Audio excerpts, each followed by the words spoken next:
ऐसा घर आपने नहीं देखा होगा। संभाल के पोछा मारा अभी। आइए। ओ भाई साहब ये देखिए हॉल, ये देखिए चिल्ड्रंस रूम, देखिए कितना बड़ा है। आपके बच्चे खेलते खेलते थक जाएंगे। हो गया, मजे ले लिए। आइए। और यह है बेडरूम, इसकी खिड़की से तारे दिखते हैं, तारे। आपको क्या लगा प्रॉपर्टी डीलर हूँ?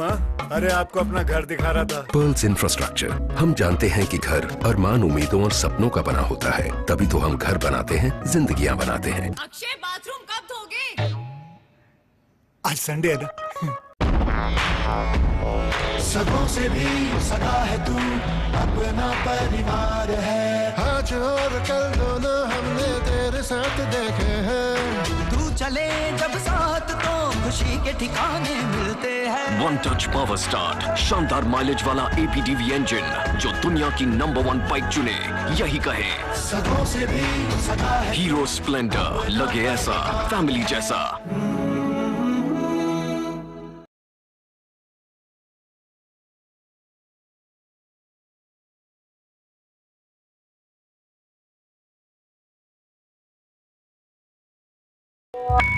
At the stroke of the midnight hour, when the world sleeps, India will awake to life and freedom. सच्चाई से सरोकार रखते हैं हम।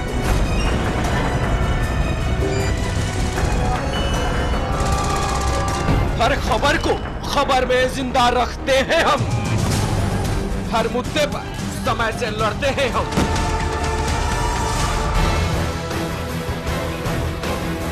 देश की खबर का सच है हम, क्योंकि हम हैं चैनल नंबर 1।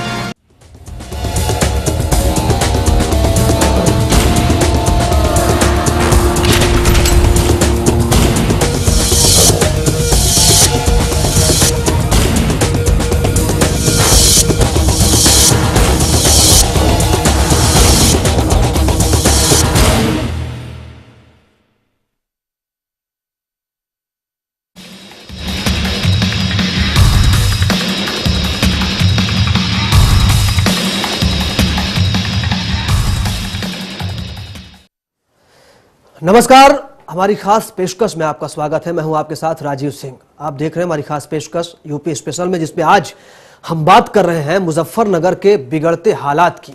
दरअसल मुजफ्फरनगर हिंसा के अभी कुछ ही दिन बीते थे कि एक और घटना घट गई। दिवाली की रात मुजफ्फरनगर में 3 लोगों को सड़क पर गोली मार दी गई, जिनमें से एक की मौत हो गई जबकि 2 शख्स इसमें घायल हो गए। गोलीबारी के शिकार हुए लोग सड़क पर बाइक पर सवार होकर जा रहे थे, तभी अचानक कार सवार लोगों ने उन पर गोलियों की बौछार कर दी। घटना के बाद से इलाके के लोगों में काफी नाराजगी बढ़ गई। इस दौरान लोगों की पुलिस से झड़प भी हो गई। वहीं मुजफ्फरनगर में एक युवती के साथ गैंगरेप की भी खबर सामने आई है और गैंगरेप के बाद इलाके में फिर से तनाव पैदा हो गया। युवती फुगाना इलाके के राहत कैंप में रह रही थी। जब लड़की कैंप से बाहर गई तो सचिन और सुनील नाम के जो आरोप लगाया गया है इन 2 युवकों पर, इन 2 युवकों ने उसके साथ गैंगरेप किया। आरोपियों ने पीड़िता को जुबान खोलने की सूरत में जान से मारने की धमकी भी दी। लड़की ने वापस लौटकर अपने पिता को पूरी घटना बताई। घटना के बाद खुद गांव वालों ने ही दोनों युवकों को पकड़ा, उसकी पिटाई की और फिर पुलिस को सौंप दिया। और पुलिस की माने तो इस पूरे मामले में मेडिकल जांच करवाई पुलिस ने। रेप की पुष्टि पुलिस ने कर दी है। पिता जो है लड़की के पिता की शिकायत के बाद पुलिस ने केस दर्ज करके दोनों आरोपियों को गिरफ्तार कर लिया। लेकिन सवाल यह है कि आखिर ये हालात हैं क्यों?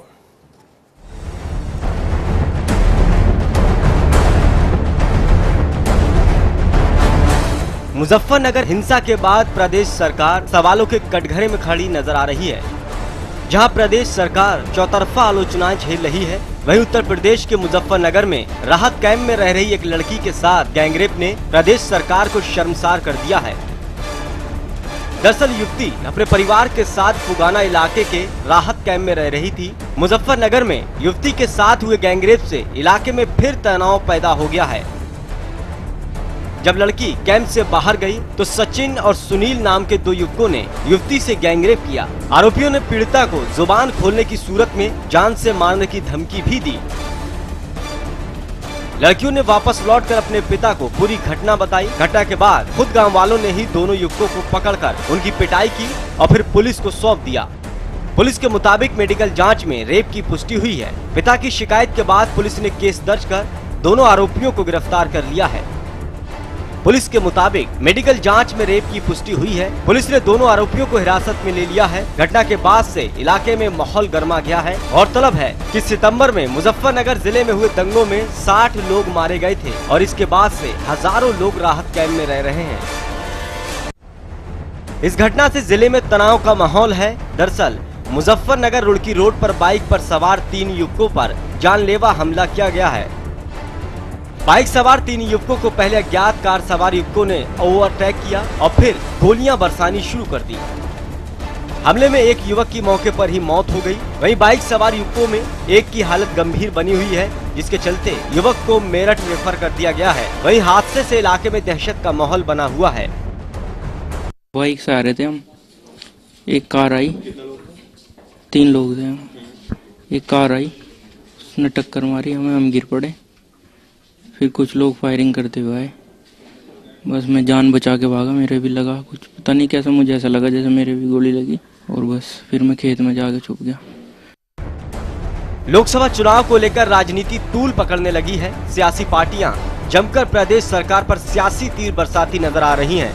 सांसद विजय बहादुर सिंह ने सपा पर जमकर निशाना साधा। उनका कहना है कि प्रदेश में लॉ एंड ऑर्डर व्यवस्था चरमरा गई है। प्रदेश सरकार और पुलिस प्रशासन के आला अधिकारी प्रदेश में बढ़ रही हिंसा और दंगों के लिए पूरी तरह से जिम्मेदार हैं। तो मुजफ्फरनगर की घटना शुरू से अंत तक सरकार की जो नीति है और सरकार की लॉ एंड ऑर्डर सिचुएशन जो बिल्कुल चरमरा गई है, उसका सबसे जीता और फ्रेश उदाहरण है। अगर पहले से सरकार, खासकर एडमिनिस्ट्रेशन, एग्जीक्यूटिव एंड पुलिस सतर्क होती तो मुजफ्फरनगर ऐसा शर्मनाक कांड न होता। अब मुजफ्फरनगर की घटना हुई, एक बात आई और बड़ी भयंकर घटना हुई जो पूरी तरह से कंट्रोल की जा सकती थी। उसके बाद दोबारा घटना हो रही है, कैंपों में रेप हो रहा है। इसका जिम्मेदार कौन है? मुख्यतः जिम्मेदार वहां की प्रदेश सरकार है और उतने ही बराबर जिम्मेदार ये डीजी पुलिस, आईजी पुलिस और कमिश्नर, कलेक्टर, वहां के एग्जीक्यूटिव और पुलिस अधिकारी हैं। जब तक इन पे सख्त कार्रवाई नहीं की जाएगी, इनकी जिम्मेदारी की अकाउंटेबिलिटी पे नहीं कार्रवाई होगी, तो ये घटनाएं होती रहेंगी। सीपीआई नेता अतुल अंजान का कहना है, एक सांप्रदायिक वायरस ने प्रदेश के लोगों के दिमाग में जगह बना ली है, जिसके पीछे अदृश्य शक्तियों का हाथ है। मुजफ्फरनगर की घटनाओं से एक बात तो समझ में आती है कि ये जो उन्मादी और उत्पाती तत्व हिंदू और मुसलमानों दोनों के बीच है, इन्होंने एक ऐसा वायरस पैदा किया है जिसका नाम है, मैं नाम देना चाहूंगा, कम्युनल वायरस। सांप्रदायिक एक तरीके का यह वायरस है, एक ऐसा शुक्राणु है, एक अणु है जिसने लोगों के दिमाग में स्थान बना लिया है। इसे निकाले जाने की जरूरत है और जब तक ये नहीं निकलेगा, किसी भी प्रकार की दीर्घकालीन शांति नहीं रहेगी। मुजफ्फरनगर की घटनाएं और घटनाओं के बाद जो घटनाएं घटी और घटनाओं के बाद अब फिर आप कह रहे हैं कि ये बलात्कार की घटना, इस तरीके से हत्या की घटना और हत्या में पति पत्नी की हत्या, ये सारी घटनाओं को जोड़कर देखिए तो ऐसा लगता है कि कुछ अदृश्य शक्तियां पूरे माहौल को खराब करने के लिए पूरी कोशिश के साथ और पूरी ताकत के साथ जुटी हुई। वहीं इससे पहले मुजफ्फरनगर में हिंसा की आग सुलगी थी।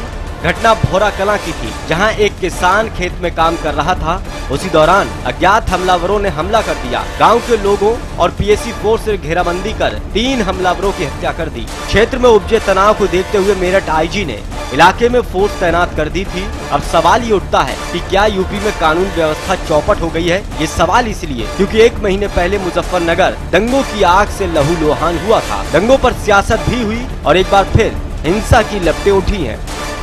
Shaista Saifi, channel 1 news. जी, तो सबसे अहम सवाल यह है कि मुजफ्फरनगर में ये टकराव क्यों बने हुए हैं, आखिर ये आग क्यों नहीं बुझ रही है। हमारे साथ इस पूरे मसले पर बातचीत करने के लिए बहुत खास मेहमान मौजूद हैं। समाज सेवी मनोज चौधरी जी आप हमारे साथ मौजूद हैं इस पूरे मसले पर बातचीत करने के लिए। साथ ही समाजवादी पार्टी के नेता यशवीर सिंह जी हैं बातचीत करने के लिए हमारे साथ इस पूरे मसले पर, और कांग्रेस नेता वीएस चौहान जी हमारे साथ स्टूडियो में मौजूद है इस पूरे मामले पर बातचीत करने के लिए। लेकिन सवाल यह है, सवाल और जवाब जो हैं ये कहीं ना कहीं सरकार से शुरू होते हैं। हमारे साथ यशवीर सिंह जी हैं, सपा नेता हैं, आप सरकार चला रहे हैं उत्तर प्रदेश में, इसलिए शुरुआत आपसे करना चाहूंगा। यशवीर सिंह जी, ये हालात क्यों है आखिर? देखिए, मुजफ्फरनगर पूरे देश में जो सबसे अव्वल 5 जिले हैं आर्थिक विकास में जी, उनमें से एक जिला था आज से 8 साल पहले। और आज स्थिति ये हो गई है कि मुजफ्फरनगर का नाम लेते ही लगता है कि वहाँ कोई बड़ा भारी सांप्रदायिक विस्फोट होने जा रहा है। नहीं तो सर, ये हालात है क्यों? ये सवाल इसीलिए आपसे मैंने किया। मैं वही बता रहा हूँ, ये कोई अभी नई घटना नहीं। मई जून में भी शामली कस्बे में एक इसी तरह के हालात हुए थे। वहाँ भी एक युवती के साथ रेप हुआ था और उसी दिन वहाँ सड़कों पर लोग उतर आए थे और उस वक्त वहाँ सुपरिटेंडेंट पुलिस की जरा सी गलती से वहाँ वायलेंस होते होते बची। उसका रिपरकशन इतना हुआ कि 1 महीने बाद फिर दूसरे गांव में भी उसी तरह की घटना घटी और वो पुलिस प्रशासन के हाथ से सारा मामला निकलता चला गया। कई सवाल हैं। सरकार का मतलब होता है एडमिनिस्ट्रेशन। एडमिनिस्ट्रेशन किसी वजह से इतना कमज़ोर हो गया कि एडमिनिस्ट्रेशन भी हिंदू और मुस्लिम लाइन पर बट गया। शामली में एसपी मुसलमान थे, मुजफ्फरनगर में डीएम हिंदू थे। उन्होंने अपनी अपनी पक्षदारी की और उस पक्षदारी का नतीजा ये हुआ कि आज कोई अच्छा अफसर ना वहाँ डीएम होकर जाना चाहता, ना एसपी होकर जाना चाहता। जो गए भी वो मन मार करके काम कर रहे हैं। ये आप बहुत बड़ी बात बोल रहे हैं। कुछ अफसरों के सरकार ने तबादले किए थे, लेकिन वो हाई कोर्ट ने रोक लगा दी। यानी ये हो गया कि आज गवर्नेंस भी कोर्ट करेंगी। 15-20 लोगों के ट्रांसफर किए थे सरकार ने, हाई कोर्ट ने रोक लगा दी, ट्रांसफर नहीं होंगे, उनको वापस भेज दिया गया। तो जहां गवर्नेंस की यह हालत हो जाए कि हर चीज में कोर्ट का भी इंटरफेरेंस हो जाए। नहीं, ये हालत है क्यों? नहीं, सीधा सवाल सीधा से है। हाँ। दर्शक जानना चाह रहे हैं कि ये हालत आखिर ऐसे क्यों है? देखिए, मैं नहीं, जब आपको पता है, नहीं आपको जब पता है कि सांप्रदायिक आधार पर पुलिस प्रशासन बढ़ चुका है, वहां की आग बुझने वाली नहीं है, रुक के घटनाएं हो रही हैं। मैं 2 चीज इसके साथ जोड़ना चाहूंगा जी। मैं इसको खाली हिंदू मुसलमान दंगे नहीं मानता। मुजफ्फरनगर में कभी ऐसे दंगे हुए नहीं। 1857 के बाद उत्तर प्रदेश में जिस तरह से हिंदुओं ने, मुसलमानों ने अंग्रेजों के साथ मिलकर लड़ाई लड़ी थी और एक आपस में सौहार्द बना था, और 47 में भी उसका असर नहीं कहीं दिखाई दिया। इतना ज्यादा समन्वय बैठ गया था हिंदू और मुसलमान में अंग्रेजों के खिलाफ लड़ते लड़ते कि कहीं हिंदू, और इसीलिए उसको गंगा और जमुना की तहजीब एक कहा जाता है। नहीं, आप बात को घुमा रहे हैं। नहीं, आप बात को घुमा रहे हैं। नहीं, आप बात को घुमा रहे हैं। सीधा सा सवाल मेरा ये है कि मुजफ्फरनगर में जो हालात बने हैं, आपको पता है कि प्रशासन की खामियां कहां है, आपको पता है कि गलती कहां हुई। स्वीकार करिए सर, स्वीकार करिए, मुजफ्फरनगर जल रहा है, लोग परेशान हैं। आत्मा दिल पे हाथ रखिए और स्वीकार करिए कि गलती कहां हुई। और ये हालात कह रहा हूं कि वो 2 छोटी सी अफसरों की गलती से आज स्थिति ऐसी हो गई कि प्रशासन वास्तव में वहां नहीं, अफसर किसके अंडर में काम करेंगे? ये तो बड़ी अजीब सी बात होगी। अजीब परिस्थिति होती है पैदा। पंजाब में क्या हुआ था? नहीं, मैं आपके पास आऊंगा, ठीक है। नहीं, आप विषयांतर कर रहे हैं। नहीं, विषयांतर नहीं आ रहा हूं। नहीं, आप विषयांतर कर रहे हैं, आप बिल्कुल विषयांतर कर रहे हैं। परिस्थिति ऐसे ही बन जाती है। एक जमाना था जब डीआईजी को मंदिर के गेट पर गोली मारी गई थी, पूरा प्रशासन, मुख्यमंत्री भी धरे रह गए थे। तो ये इस तरह की लोकल परिस्थिति बन जाती है जिसमें सरकार जो है कहीं ना कहीं अपने आप को लाचार महसूस करती है। मैं इस घटना के पीछे 2 और कारण आपको बता दूं। मैं आपको अटपटा लगेगा, लेकिन मैं एक वैज्ञानिक हूं और अपने विषय से संबंधित हूं। मैं इसको एक पॉपुलेशन डायनेमिक्स का विस्फोट मानता हूं। हमारे यहाँ इलाकों में, खास तौर से पश्चिमी उत्तर प्रदेश में, ये 2 महीने इतने खराब होते हैं गांव में, अगस्त और सितंबर, जिसमें किसान के पास कोई काम नहीं होता। बारिश हो जाती है, फसल पहले बो जाती है, 2 महीने पूरा गांव खाली बैठा रहता है, ताश खेलता है। अभी मैं समझता हूं गन्ने की फसल जैसे ही कटाई शुरू हो जाएगी, जैसे ही बुआई शुरू हो जाएगी, सब लोगों को खेत में काम मिल जाएगा। चलिए, और नहीं फुर्सत है, आप फुर्सत है तो मार काट करिए, मैं आपके पास आता हूं, आपके पास आऊंगा, आप थोड़ा समय दीजिए, हमारे साथ और खाली दिमाग शैतान हमारे साथ बन जाता। नहीं ठीक है, हमारे साथ और भी मेहमान है, मैं आपके पास आ रहा हूं। वीएस चौहान जी हैं, नेता कांग्रेस। वीएस चौहान जी, आप सहमत हैं जो कुछ यशवीर सिंह जी ने कहा?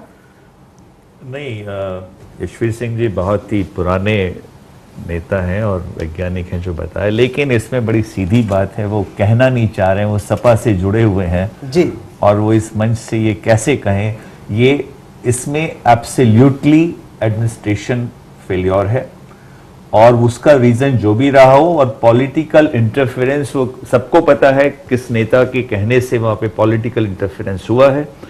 और जब न्याय नहीं किया गया तो दूसरी पार्टी जो कि उनको न्याय नहीं लगा तो नेचुरली पब्लिक अगेंस्ट आई, और उसमें आग में घी डालने का काम जो किया गया वो जो भारतीय जनता पार्टी है उसके लोगों ने किया, और इसको कम्युनल एक वो दे दिया गया। और अब दोनों जातियों के बीच में, या 2 समाज के बीच में, या 2 धर्मों के बीच में एक जो अविश्वास की भावना है वो इतनी पनप चुकी है कि वो कोई अगर वैसे भी कोई अगर एक्ट होगा और उसमें 2 संप्रदाय या 2 जातियां या 2 धर्म आ जाएंगे तो वो एकदम से कम्युनल रूप ले लेगी।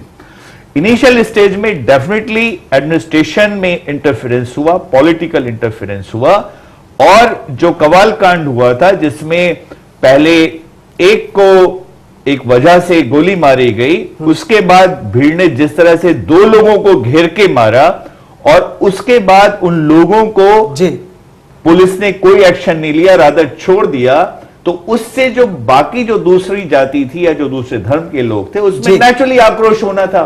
ठीक है, बात यह है कि जब तक एक राजधर्म, मैं फिर उसी बात को कहूंगा, अगर हम जो गुजरात में हुआ आज तक मोदी को माफ नहीं किया गया, सिमिलरली ये शासक की जिम्मेदारी है, ये सरकार की जिम्मेदारी है कि वो ये डिसाइड करे हमें देश क्या जाति या धर्म के आधार पे चलाना है, देश हमें कॉन्स्टिट्यूशन के आधार पे चलाना है। ठीक है, इस पे हम बात करेंगे। एक छोटा सा ब्रेक लेने का समय। हमारे साथ मनोज चौधरी जी भी मौजूद हैं, आप अधिवक्ता हैं, साथ ही समाज सेवी हैं, आपसे भी मैं जानूंगा, और सरकार का पक्ष रखने के लिए यशवीर सिंह जी हमारे साथ मौजूद है। ये सब तमाम सवाल करेंगे। एक छोटा सा ब्रेक लेने का वक्त है, आप बने रहिए हमारे साथ।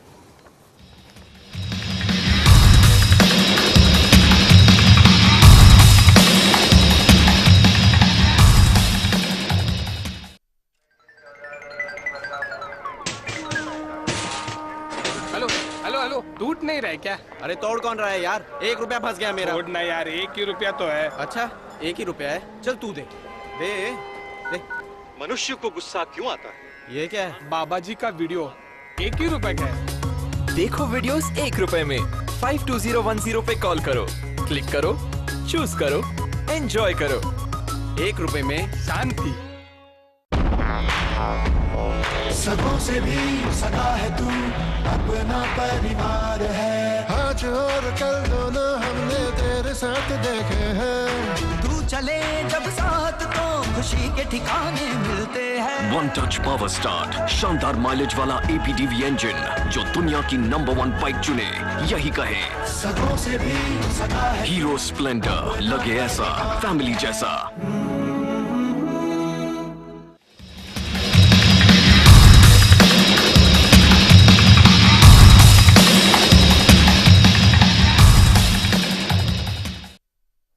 तो हम बात कर रहे हैं कि आखिर मुजफ्फरनगर में ये टकराव क्यों बना है और ये हालात कैसे सुधरेंगे। सरकार की रहनुमाई का यहां पर सवाल है, विपक्षी दल जो है उनकी जिम्मेदारी भी बनती है। हमारे साथ समाज सेवी मनोज चौधरी जी हैं। मनोज जी, आपको क्या लगता है कि ये हालात क्यों हैं? अब जिस तरह से कैंप के में रह रही लड़की के साथ गैंगरेप हुआ है, 2 लोगों पर गोलियां बरसाई गई, 1 की मौत हो गई है, ये विस्फोटक स्थिति क्यों बन नहीं रही है, क्यों बनी हुई है? काबू पाने का क्या तरीका है इस पर? देखिए, क्राइम एक ऐसी चीज है जिसे रोका जा सकता है, लेकिन उसके लिए प्रशासन को बहुत ही पैनी नजर और निष्पक्ष करके जो है कार्रवाई करनी होती है जी। रेप तो दिल्ली में भी होते हैं और जगह भी होते हैं, ऐसा नहीं कि उत्तर प्रदेश में पहली बार कोई रेप हो रहा है। लेकिन जो हालात आज मुजफ्फरनगर में हैं उसके लिए इसमें कोई दोहराया नहीं है कि एकमात्र हम कहें कि एक प्रशासनिक अभी यशवीर जी ने कहा कि वहां पर पहले डीएम जो थे हिंदू थे, उन्होंने हिंदू का पक्ष लिया। मैं इससे एकदम 100% जो है इसके अपोजिट हूं। ऐसा कहना असत्य है, क्योंकि अगर वहां पर ऐसा होता तो शायद जिन लोगों ने 2 लोगों को मर्डर किया था वो हिंदू ही थे और उसमें कार्रवाई हो जाती, और कार्रवाई हो जाती तो ये हालात ही पैदा नहीं होते। ठीक है, स्वाभाविक है कि ये नहीं हुआ, ना ही ऐसा वहां कोई पक्ष किया गया, बल्कि वहां पर जो था किन नेता के इंटरफियर से उन्हें छोड़ा गया, किस प्रशासन की किस चाबी से उनको इस तरह की बातें कही गई जिससे वहां कुछ कार्रवाई नहीं हो पाई, ये यशवीर जी अच्छी तरह से जानते हैं, बाकी भी सभी जानते हैं। कार्रवाई का सवाल उनसे पूछूंगा। एक छोटा सा सवाल मैं आपसे यहां ये पूछूंगा, एक समाज सेवी होने के नजरिए आपने बहुत काम किया है वहां पर, जमीनी तौर पर ऐसी कैसी परिस्थिति बन जाती है कि आसपास अगल बगल रहने वाले लोग एक दूसरे का खून पीने पर उतारू हैं और अभी भी स्थिति थम नहीं रही है? देखिए, हालात तो ये हैं कि अगर ये आप बैक में जाएं, नो डाउट आज की डेट में जो हालात हैं वहां पर एक बहुत अच्छी बात कही भी कि विश्वास नाम की चीज खत्म हो गई। आज हिंदू मुस्लिम का अगर वहां एक आम झगड़ा भी होगा तो उसको भी रूप यही दिया जा रहा है कि भाई मुस्लिम हिंदू का हो गया, चाहे 2 किसी भी समाज में हो रहा है। जबकि पीछे की हिस्ट्री ये रही है कि मुजफ्फरनगर, बिजनौर, मेरठ, इस बेल्ट में अगर आप देखें तो हिंदू मुस्लिम खासतौर पर जिस समाज में स्पष्ट के रूप से कहना चाहिए जाट जो मुस्लिम की बात वहां हो रही है, उन दोनों में तो बहुत एकता रही है शुरू से आज तक। पहला इतिहास ये भी रहा है कि दोनों ने, भी लगता है कि जो लोग हैं वहां पर वो भी थोड़ा समझे, एक सिस्टम सपोर्टिव बने, सिस्टम के साथ अगर सहयोग करेंगे तो लोगों की भी एक बड़ी भूमिका है। लोग आज भी चाहते हैं, लेकिन कुछ पार्टियां, चाहे उसमें कांग्रेस हो, चाहे बीजेपी है, अदर पार्टियां हैं, चाहे वो बीएसपी है, कुछ लोग जानकर जो जिनके लोग काम करते हैं फील्ड में एक दूसरे को भड़काने के लिए, एक दूसरे को मारने के लिए, वो इसमें एक मूवमेंट एक चला रखा है, जिससे क्योंकि 2014 में जिसको दिखाई दे रहा है कि मुझे इसका बेनिफिट होगा, वो उसके पे काम कर रहा है जी, यही और उस एकता को एक नहीं होने दे रहा है जो होना चाहिए। कहीं ना कहीं यही जी। यशवीर सिंह जी, सरकार में है आप, इस नाते मैं ये सवाल पूछ रहा हूं, ये दायित्व भी बनता है, जिम्मेदारी भी बनती है आपकी। अब किस तरह की कोशिश सरकार कर रही है? मुलायम सिंह ने लगातार ये कहा कि कुछ लोग मौके का फायदा उठा रहे हैं, आखिर ये फायदा सरकार उठाने ही क्यों दे रही है? देखिए, चूंकि चुनाव का साल है, यह हकीकत है, और जो ज्यादातर झगड़े या ये दंगे हुए हैं वो देहात में हुए, ये एक पहली घटना है। पहले थोड़ा बहुत टेंशन कहीं हुआ करती थी, बड़े शहरों में, कस्बों में हुआ करती थी, गांव में हमने कभी नहीं सुना। लेकिन इस बार ये बजाय शहरों के गांव में हो रही है जी। और गांव में ये मानते हैं कि मुजफ्फरनगर एक ऐसा जिला जिसमें 70% गन्ना फसल है। वहाँ जिस दिन पहले दिन दंगे हुए, हम 2 दिन बाद वहाँ गए, पुलिस इतनी कम थी कि हर गांव में पुलिस भी नहीं पहुंचाई जा सकती थी। हर 2 दिन में आर्मी गई, पीएसी गई, और स्थिति वास्तविकता यही है कि शक्ति जितनी होनी चाहिए थी वो उतनी उस वक्त पुलिस फोर्स नहीं थी जी, और पुलिस फोर्स की कमी की वजह से वो थोड़ा बहुत ज्यादा हो गया। नहीं, जिस तरह से राहत कैंप से लड़के राहत कैंप लेकर मैं कह रहा हूं, गए लोग, दुर्भाग्य के साथ इससे बड़ा मानते हैं कि वास्तव में सुरक्षा की व्यवस्था सरकार नहीं कर पा रही है। आपसी रंजिश इतनी बढ़ गई कि मार काट, रेप। ठीक है सर, वो तो दिख रहा है, सरकार की जिम्मेदारी पर मैं आपसे ये सवाल है, लेकिन अब बताइए ना, वहां परिस्थिति ऐसी है, कैंप से निकलो, गन्ने के खेत हैं, गन्ने के खेत में लोग, किसान जाने में अपने में हेसिटेट कर रहे हैं गन्ना छीलने के लिए। अभी कोल्लू शुरू हो जाएंगे, लोग डर रहे हैं कि हम खेत में जाए ना जाए। ट्यूबवेल पर जा रहा आदमी सुरक्षित नहीं महसूस कर रहा कि पता नहीं कौन खेत में से निकल के गोली मार दे। अब हर खेत पे पुलिस नहीं बैठाई जा सकती, हर खेत। ठीक है, विश्वास चौहान जी, विश्वास पैदा करना पड़ेगा, समन्वय बैठाना पड़ेगा आपके पास। और जो राजनीतिक ठीक है, समय की कमी है, और बढ़ावा देना चाहती है, आप क्या वो ज्यादा सक्रिय हैं। देखिए, इसमें सरकार क्योंकि उत्तर प्रदेश में है और बहुत ज्यादा एमएलए के साथ ये सरकार है, कोई माइनॉरिटी गवर्नमेंट नहीं है, इसमें मैं मानता हूं चाहे सत्ता जाए, सत्ता आती रहेंगी, सत्ता जाती रहेंगी, लेकिन ये दाग हमेशा इस सरकार पे रहेगा। उनको इस समय बहुत निष्पक्ष भाव से, जैसा इन्होंने बोला, और बहुत ही निष्पक्ष और बहुत ही स्ट्रिक्ट मतलब एक्शन होना चाहिए, क्योंकि ये जितना झगड़े बढ़ेंगे उतना अविश्वास बढ़ेगा। और जैसा यशवीर सिंह जी ने बोला ये गांव में, क्योंकि गांव में भी तो आफ्टर ऑल बहुत पहले शहर में होते थे और इमीडिएटली कंट्रोल हो जाते थे। अब इतने देहात हैं वहां अलग अलग थोड़ी थोड़ी दूर पे गैप पे, वहां नेचुरली उतना पुलिस उतना फोर्स, लोगों में विश्वास पैदा करना पड़ेगा। और ये बहुत, इसके लिए बहुत कुशल नेतृत्व चाहिए, कुशल प्रशासक चाहिए और कुशल सरकार और सरकार की विल भी। ठीक है मनोज जी आपसे सवाल ये मैं जानना चाहूंगा, जिस तरह से राहत कैंप पर भी अब लोग सुरक्षित नहीं महसूस कर रहे हैं, गैंगरेप की दिल दहला देने वाली घटना हुई है, सामाजिक तौर पर वहां ग्राउंड लेवल पर किस तरह से काम किए जाने की जरूरत है? देखिए, मैं एक तो थोड़ा सा बैक में जाके बताना चाहूंगा कि 7 तारीख को जिस दिन पहला ये इंसिडेंट हुआ था, मैं हरिद्वार से आ रहा था, मैं उस time at the time Muzaffarnagar ही था जिस टाइम पे ये कांड हुआ था, और मैंने वहां पर खुद देखा था कि जो पुलिस बूथ थे, क्योंकि जब हमने देखा बड़ा हंगामा हो रहा है, कुछ समझ में नहीं आ रहा कि हो क्या रहा है यहाँ पे, पुलिस इस तरह से लाचार थी, इस तरह से थी कि उनसे हमने क्वेश्चन किया कि हो क्या रहा, तो उनको ये नहीं था कि कुछ जवाब भी दे सके, अपने कैमरे बंद करके बैठे हुए थे।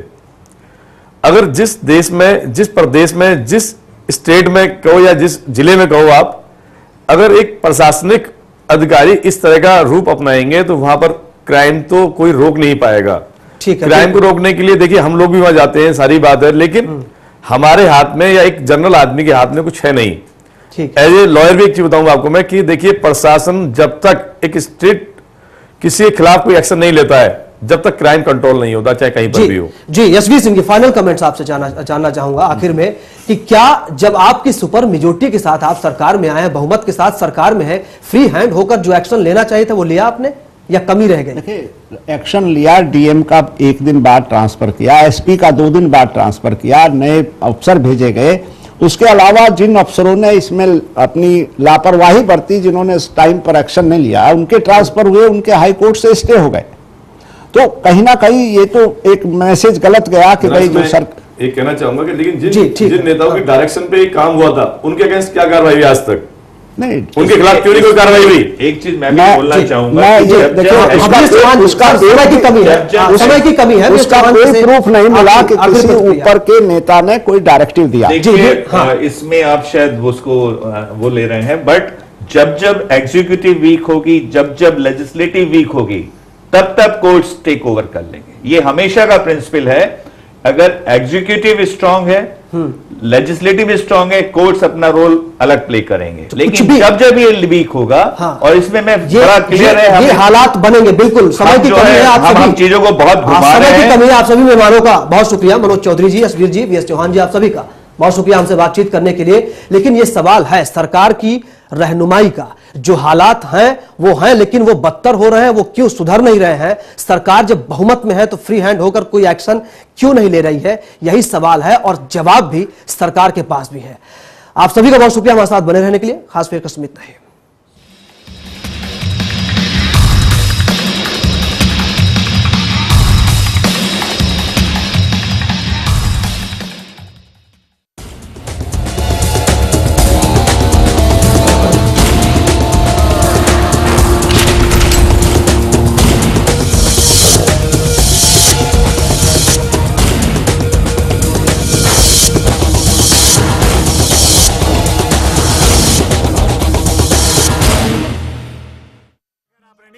संभाल के पोछा मारा अभी। आइए, ओ भाई साहब ये देखिए हॉल, ये देखिए चिल्ड्रंस रूम, देखिए कितना बड़ा है। आपके बच्चे खेलते खेलते थक जाएंगे। हो गया, मजे ले लिए, आइए।